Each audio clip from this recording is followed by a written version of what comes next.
Hey guys, welcome back to the channel and hope you're having a good day so far. Today's video is going to be on Lordstown Motors. And just a quick note about my channel, I try to keep it as unbiased as possible, and it's constructed with a pre-planned outline so not to waste time with fillers. That being said, I hope you guys find it helpful, and if you do so, please consider subscribing and hitting the thumbs up button. So let's get started. First, I want to talk about pre-sale orders. In my opinion, proceeds from the pre-sale orders cannot be factored in. It only costs $100 to put in a pre-order, and that's only a fraction of the full price, and it's fully refundable. So if you're a company trying to decide whether to order a fleet of endurance trucks, there's really no risk at all. You can go ahead and place the order full knowing that you can cancel at any time. So for me, whether the pre-sales will translate into actual sales is very difficult. One more caution about the pre-sales. After doing some digging, I found in the fine print that the final quote is not going to be determined until closer to the release date. So if you're a company trying to figure out if you're going to order multiple endurance trucks, the price does matter because it multiplies. There's a lot of things I love about Lordstown Motors, but the pre-sales is one thing that I do not consider. And very quickly, before I mention a few things I really like about Lordstown Motors, I just want to mention that the EV trends and market forecasts on electric pickup trucks, at least in my opinion, don't mean anything. If Lordstown Motors unfortunately does fail, then Ford, Tesla, and other companies will gladly pick up the slack. Moving on to something really important in my opinion is that Lordstown Motors has existing infrastructure. This to me matters. Other new EV companies either have no factories built yet or don't even have any plans to build a factory. And so if you wonder why Tesla is doing so well, one of the many reasons is because they already have existing infrastructure. They're already producing vehicles, and they can use their cash for marketing, R&D, technology. And in the same way, Lordstown will be able to do that. And as other companies are producing EV pickup trucks soon, it's going to be that much more important for Lordstown Motors to get ahead of the game. And next, in my opinion, the government backing is a huge competitive advantage, albeit short-term, as a geographic location.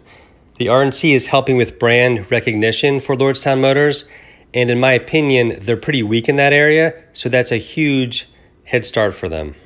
And we just need to be mindful that no matter who wins the election, the political support probably will tail off at least a little bit, which could be a short-term risk to the share price. Next, I'm going to compare the Endurance to the Tesla Cybertruck, single motor, rear wheel drive.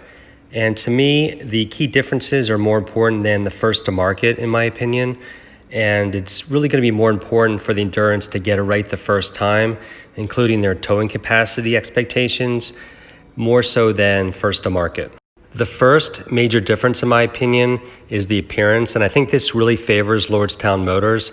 The Tesla is very polarizing versus the Endurance, which has a family neutral appearance, and it's going to attract families and regular pickup truck owners, and that's a much broader segment of the market. And I only included the miles per hour because it was such a huge difference, albeit the 110 miles per hour for Tesla is speculated. Tesla does have the advantage in the price. It's cheaper even with the added $8,000 for the self-driving features.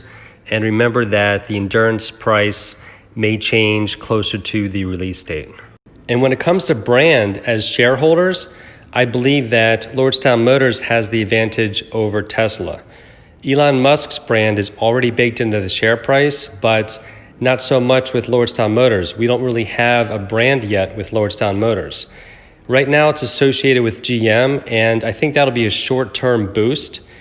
Quickly, Lordstown Motors will have to establish their own brand because GM will become a competitor.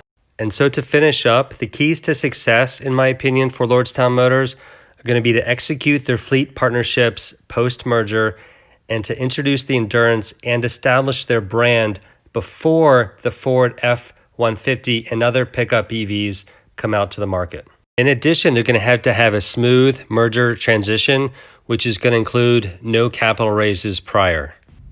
And lastly, but certainly not least, they're going to have to hold up to their towing capacity expectations of 7,500 pounds in order to establish their brand and to be able to compete with the other big companies bringing out their own EV pickup trucks. And so overall, I'm very bullish on Lordstown Motors. I think that they have a lot of potential.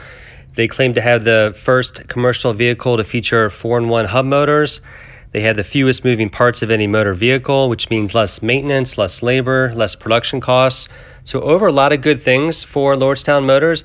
I think that as long as they establish a brand and they don't disappoint with their towing capacity, I really think that their market cap is going to take care of itself. And with that said, I try to keep my videos as short as possible with the most amount of information. And so if you guys found this video helpful, please consider subscribing and hitting the thumbs up button. And I hope you guys have a wonderful day, and I'll be talking to you guys soon. Take care.